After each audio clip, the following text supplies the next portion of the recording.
So welcome onto the foredeck of the Oyster 565, and just look how flush it is. Now this is a great place to sunbathe, entertain guests, or quite simply just sit here whilst the yacht is at anchor, watch the sun go down.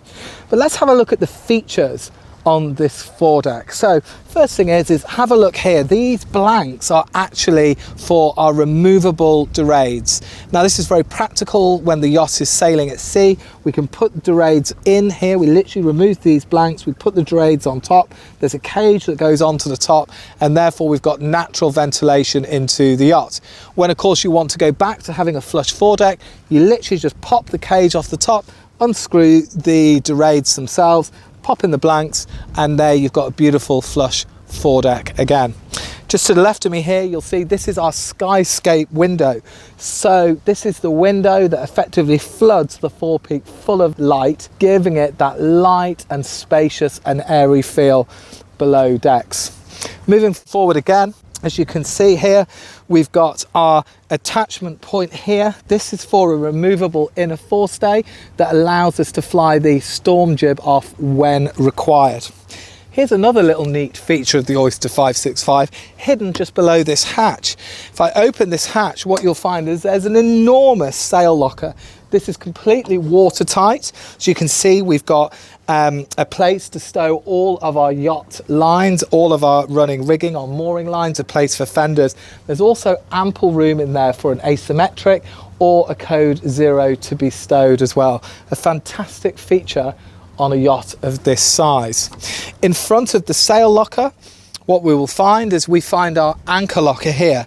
And as you can see, this is separate, which keeps all the damp in the locker. In here, ample room for chain. There's over 100 meters of chain, comes as standard up onto the windlass and the capstan there. The buttons to operate the windlass are literally just over here. So we have down and we have up as well.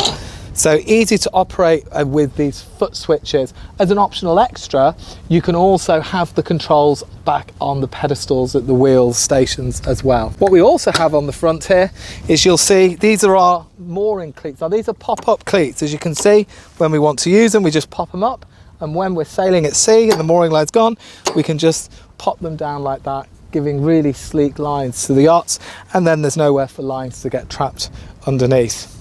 Moving forward again, what we'll see is we see this very large bowsprit. Now this does a few things. The first thing it does is it projects the anchor really far in front of the bow. This allows us to have a plumb bow on the 565, which increases her sailing performance. But what it also does is it allows us to have a tack point right out in the front of the boat for either a code 0 or an asymmetric. And so they can be tacked right off the end of the bowsprit.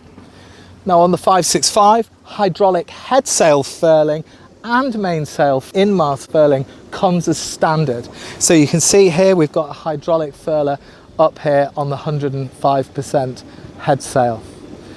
Now as an optional extra, what you can have is you can have us make you a lovely seat that sits at the front here, and this is what we call the dolphin watching seat, and it's for just that, it's for those special moments offshore when you can come up here, the yacht is heeled over and she's sailing, and you can watch the dolphins play in the bow.